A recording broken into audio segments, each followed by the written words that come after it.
The U.S. farm economy and soybean producers in particular remains ensnared in the long shadow of Donald Trump's trade battles with China, with mounting evidence that the fallout is both deeper and more enduring than many policymakers have acknowledged. China, once the single most important and dependable buyer of U.S. soybeans, has steadily rebuilt its supply chain to reduce dependence on American farmers. The effort is driven not just by lingering tariffs, but also by Beijing's longer-term goal of diversifying imports to safeguard against geopolitical shocks. Soybeans occupy a unique place in global agriculture. They are crushed to make soybean meal, a high-protein feed that underpins the livestock and poultry industries, and soybean oil, which is widely used in cooking and increasingly as a raw material for biodiesel. For years, China bought more than half of U.S. soybean exports to satisfy its domestic feed demand. That reliance is now eroding quickly. Canada, though a much smaller producer than the United States, has carved out a steadier role in global soybean markets. Canadian growers, particularly in Ontario and Manitoba, have emphasized non-GMO and food-grade beans, which command premiums in Europe and Asia. That focus has insulated them from some of the trade volatility battering U.S. farmers who are far more dependent on bulk feed demand from China. While American producers scramble to regain lost ground in Beijing, Canadian exporters have been quietly expanding their reach through agreements like CEDA and the CPTP, securing reliable access to Europe and Pacific markets. In many ways, Canada's diversified trade posture now looks more resilient than the U.S. model that hinged so heavily on a single buyer. Canada's gains are mirrored in Europe. Under the EU-Mercosur Trade Pact and CDA with Canada, European buyers have leaned more heavily on South American and Canadian soybeans. That means even U.S. allies are structuring their food security around avoiding U.S. supply shocks. What was once a North American advantage has turned into a competitive gap for American farmers. Customs data highlight the shift. In the first 6 months of 2025, China exported 127,000 tons of soybean oil, already topping the full-year total for 2024. It's a sharp reversal for the world's top soybean importer, which traditionally consumed almost all of its imported beans domestically. The surge stems from an over-up at home. Inventories have swollen 70% since May to 1.12 million tons. With global biodiesel consumption on the rise, Chinese processors have found willing buyers in South Korea, Malaysia, and India. The exports help ease stockpiles but also reveal an unintended consequence of Beijing's domestic policies. Crushers are running at high capacity to generate meal for animal feed, creating a surplus of oil that must be pushed overseas.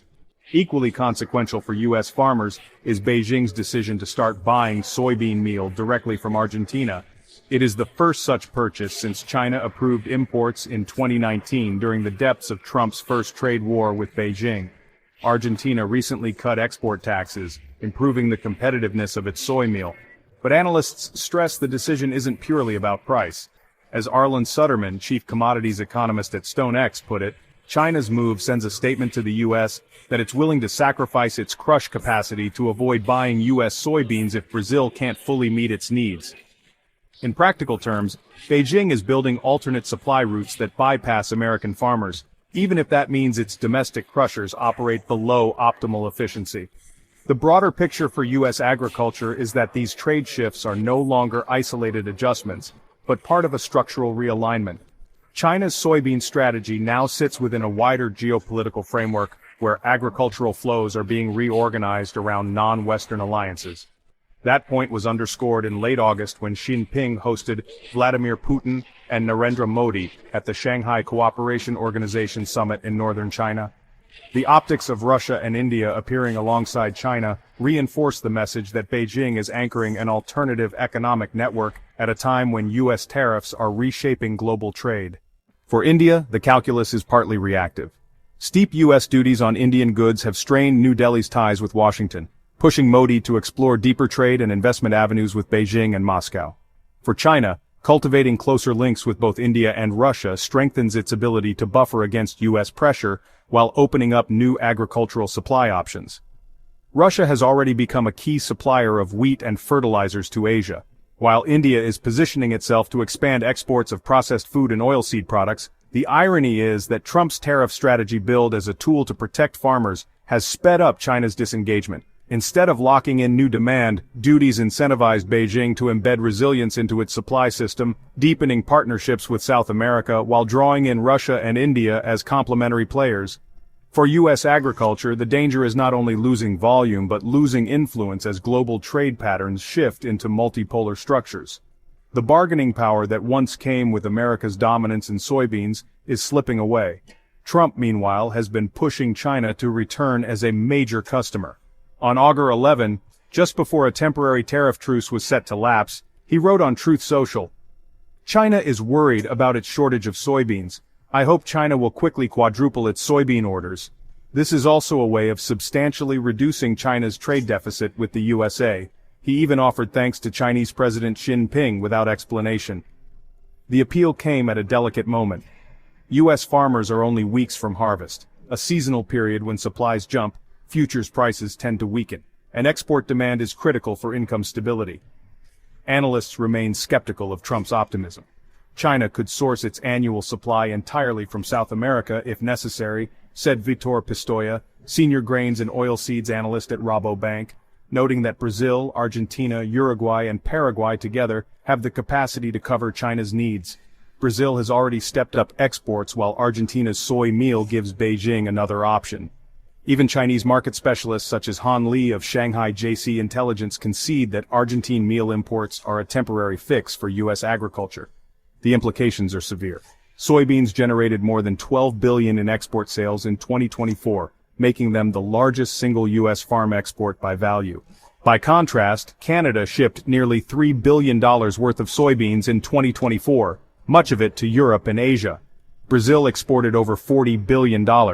That puts the U.S. in the unusual position of watching both rivals and close trading partners build stronger footholds while its own farmers lose access to the world's biggest buyer.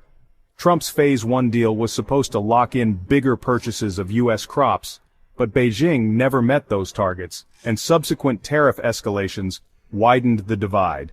Rather than reverting to past buying patterns, China appears intent on locking in structural alternatives that reduce reliance on the U.S. altogether.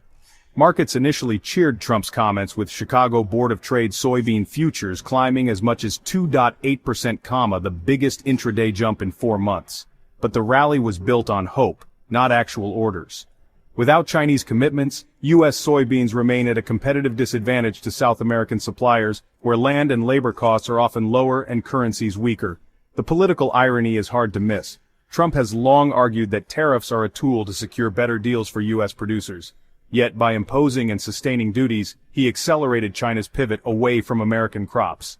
The tariffs provided both an economic reason and a political rationale for Beijing to cultivate new suppliers. Now the same president who once touted tariffs as a victory for farmers is publicly urging China to buy more of their output to keep them afloat. If Beijing does step up purchases, it will likely be for convenience rather than renewed dependence. If it doesn't, U.S. agriculture faces the reality that one of its most important export markets has moved on, the direct casualty of policies meant to protect it. Either way, 2025 underscores a durable truth of global commodity markets. Once a buyer establishes reliable alternatives, it rarely returns in full force. For U.S. soybean farmers, that may prove the most lasting legacy of the Trump-era trade wars. That's all for this video. Thank you for watching.